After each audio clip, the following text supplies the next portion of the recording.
Assalamualaikum warahmatullahi wabarakatuh. Saya Tasyalia Fajrina dari kelas 11 IPA 5, dan kali ini saya ingin mempresentasikan materi bab 3 mengenai sistem koordinasi pada manusia.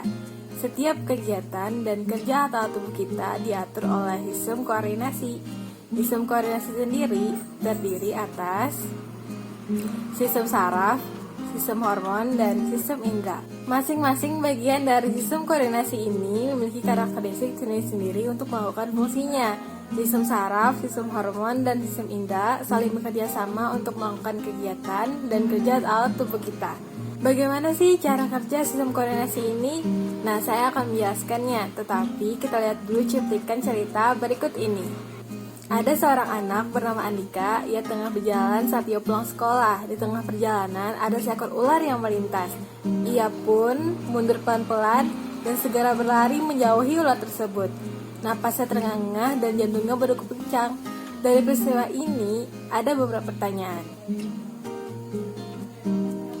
Yang pertama, apakah terlibatan sistem saraf, sistem hormon, dan sistem indera berdasarkan peristiwa yang dialami Andika? Yang kedua, termasuk gerak refleks atau gerak biasakah saat Andika berlari? Bagaimana jalan impuls yang terjadi? Saya akan menjelaskan untuk nomor yang pertama. Pada saat Andika berjalan dan ia melihat seekor ular, ini melibatkan sistem indera. Alat indera yang digunakan yaitu mata. Alat indera merupakan reseptor rangsangan atau impuls yang berasal dari luar. Sistem indera, seperti pada mata, jika merasakan sesuatu, maka rangsangan tersebut akan dikirimkan ke otak melalui sistem saraf. Sistem saraf tersusun atas berjuta-juta sel saraf. Sel saraf disebut juga dengan neuron. Neuron terbagi menjadi 3, yaitu neuron sensorik, neuron motorik, dan neuron asosiasi. Pada neuron sensorik berfungsi mengantarkan impuls dari reseptor yaitu sistem indera pada mata ke saraf pusat yaitu otak. Kemudian pada neuron motorik yaitu menghantarkan impuls dari sistem saraf pusat ke efektor. Efektor berupa otot dan kelenjar. Ini yang membuat Andika mundur pelan-pelan dan berlari. Kemudian ada neuron asosiasi yang menghubungkan antara neuron motorik dan neuron sensorik. Neuron asosiasi terdapat pada otak dan sumsum tulang belakang. Peristiwa ini juga melibatkan sistem hormon, yaitu ketika jantung Andika yang berdegup kencang. Ini disebabkan oleh adanya rangsangan hormon norepinefrin dan epinefrin yang disekresikan oleh medula adrenal yang berasal dari kelenjar adrenal atau kelenjar anak ginjal.